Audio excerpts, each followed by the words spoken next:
Bonjour et bienvenue sur la chaîne Sunwhale. Sans plus tarder, j'ai 4 petites news pour vous.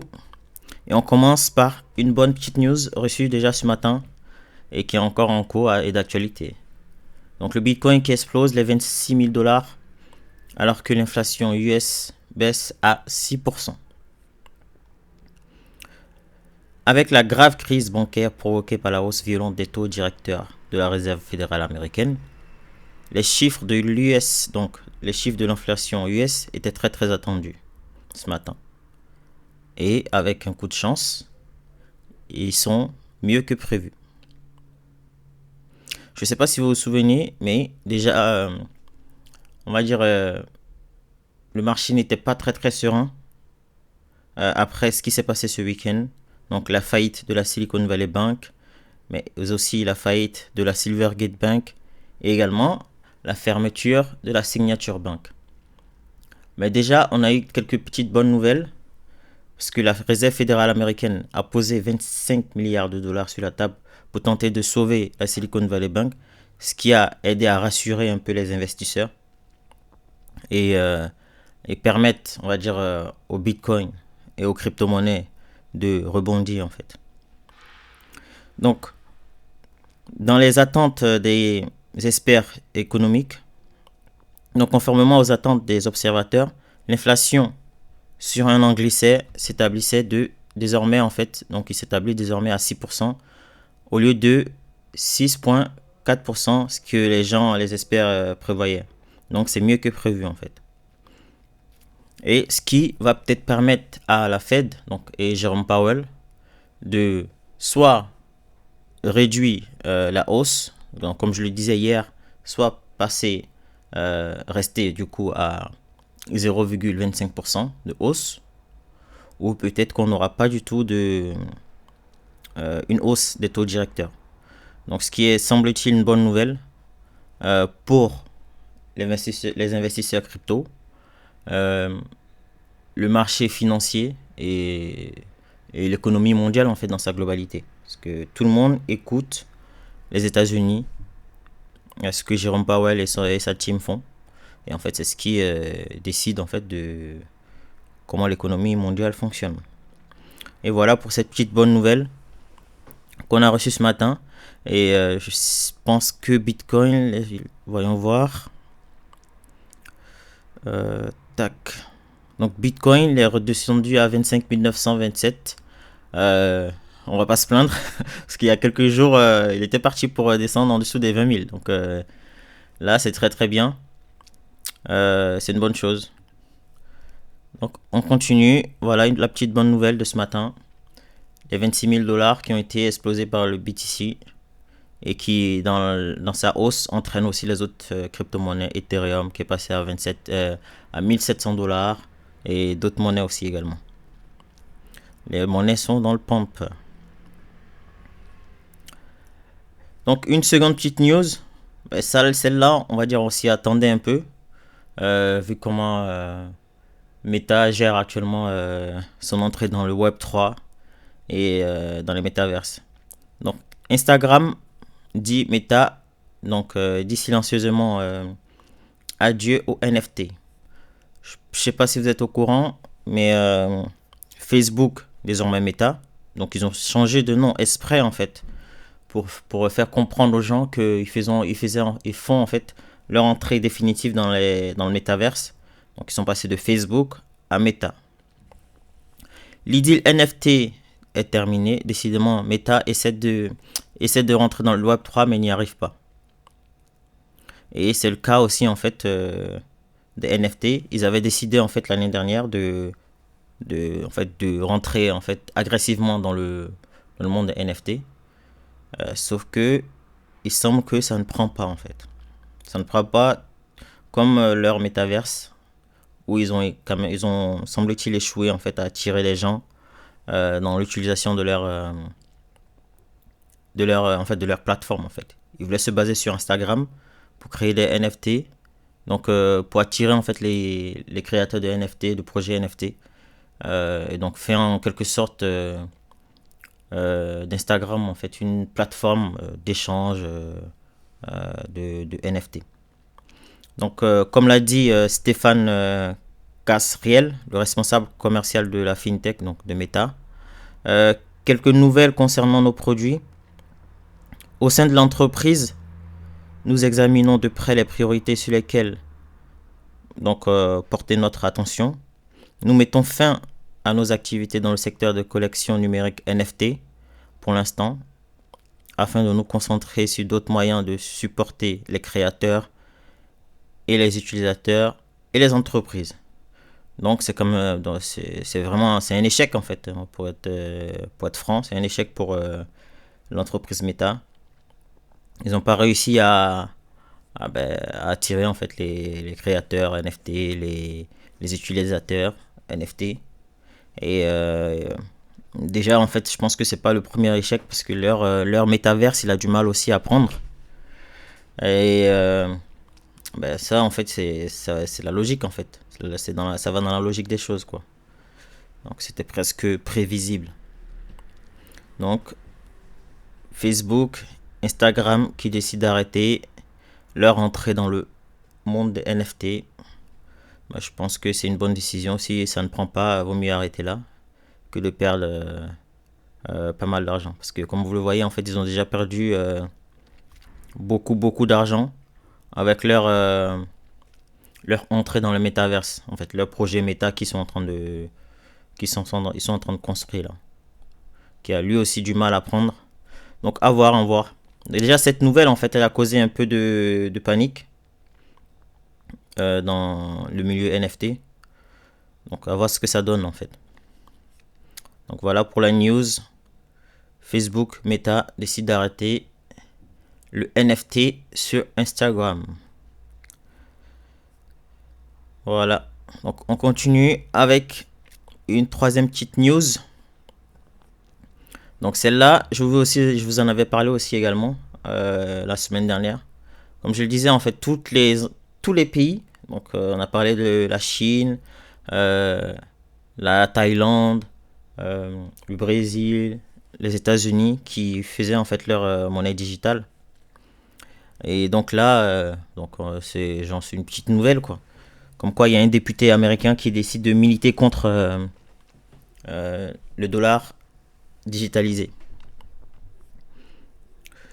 Donc, la monnaie numérique de la Banque centrale prend de plus en plus de place dans les débats autour des crypto-monnaies.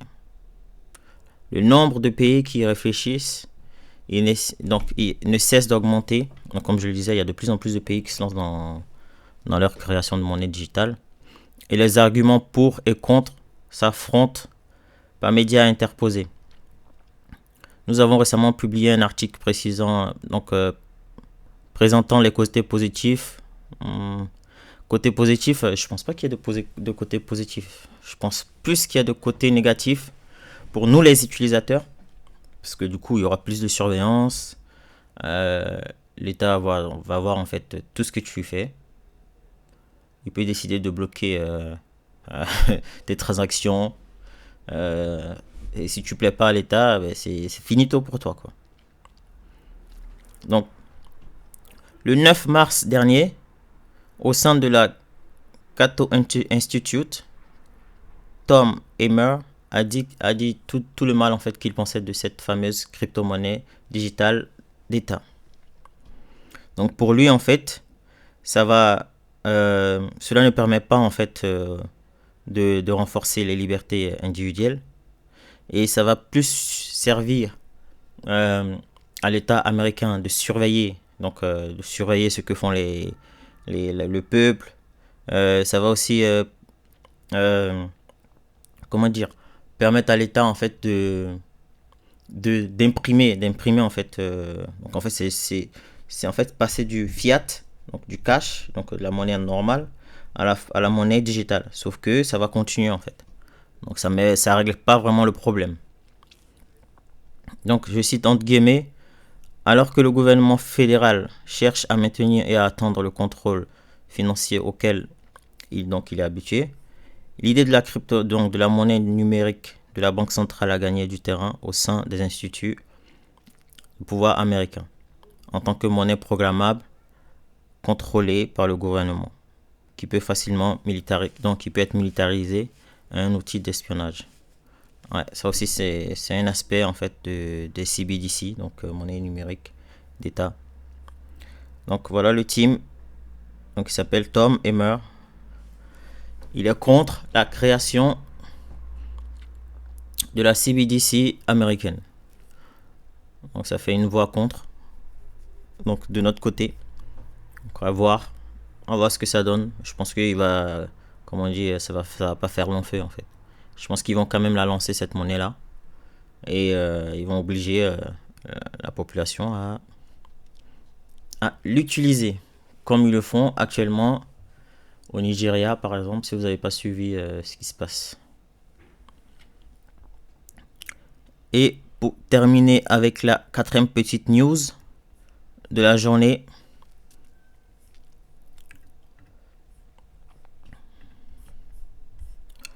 Binance, donc le PDG de Binance annonce qu'il n'est pas intéressé par l'achat de Coindesk. Donc il a dénoncé publiquement l'intérêt d'acquisition de Coindesk, donc qui est un site média de crypto-monnaie. Et en fait qui vaut actuellement à peu près dans une proposition d'achat d'une valeur de 75 millions. Donc selon des sources qui ont connaissance directement du sujet, un rapport, donc d'après le rapport Blockwork, publié lundi, donc, a révélé que les discussions étaient en cours entre Binance Capital Management et Coindesk pour une éventuelle vente par l'intermédiaire de CoinMarketCap. Donc CoinMarketCap, c'est quelque chose qui appartient en fait également à Binance. Donc si vous êtes dans les crypto-monnaies, vous connaissez obligatoirement CoinMarketCap parce que c'est un site sur lequel tout le monde va pour chercher des infos sur des monnaies, le prix, parfois même la tokenomics, le nombre de monnaies en circulation. Donc CoinMarketCap, c'est connu de tout le monde. Cependant, aujourd'hui, le PDG de Binance a démenti le rapport. Il a démenti l'achat de Coindesk par Binance, affirmant que Binance n'achetait pas en fait Coindesk. Car Coindesk ne fait pas partie du projet de Binance et n'est pas dans la couverture géographique entre guillemets de Binance. Donc c'est pas dans les plans de Binance. Donc Digital Currency Group avait acquis Coindesk, donc la DCJ. Vous connaissez aussi la DCJ qui a actuellement des problèmes là. Avait acquis Coindesk pour environ 500 000 $ il y a 7 ans. Mais en raison de la crise de liquidité de la DCJ, comme je l'ai dit précédemment, ils sont un peu dans le mal actuellement. Ils recherchent de l'argent en fait, de la liquidité. Et donc du coup, ils ont décidé de se séparer de Coindesk. Sauf que pour l'instant, ça n'a pas l'air de prendre en fait. Coindesk a été ouvert à la vente et a embauché en fait des banquiers d'investissement en fait pour essayer de la vendre en fait, pour l'aider dans leur démarche de vente et permettre aussi à d'autres entreprises intéressées pour l'acheter. Et on l'a entendu, je crois il y a peut-être un mois, il y a plusieurs personnes qui étaient intéressées, semble-t-il. Il y a donc le boss de Cardano, Charles Hoskinson, qui se disait intéressé par l'achat de Coindesk. Et donc du coup, voilà la petite news. Binance donc le PDG de Binance qui confirme ne pas être intéressé par l'achat de Coindesk et que Coindesk ne fait pas partie de ses plans et des plans de Binance. Donc voilà pour les 4 petites news de ce jour. Les marchés, donc les crypto-monnaies, ils sont en bon état aujourd'hui. Tout est dans le vert en fait. Binance, donc Bitcoin est à 25 900 toujours. On va rafraîchir pour voir. Donc les gars, est-ce le début du bull run? Tout est au vert. Est-ce le début du bull run? Est-ce qu'on se dirige vers les 100 000 $ que tout le monde dit? À voir. En tout cas, les bulles sont bien grandes. Donc IMX, Immutable, ça, Coinflex aussi. Cornflakes, pardon. Pas mal. Donc sur ce, n'hésitez pas à vous abonner, à liker et à partager. Donc ça aide au niveau de l'algorithme et ça apporte de la visibilité à la chaîne. Et sur ce, on se retrouve très bientôt pour de petites news. Ciao.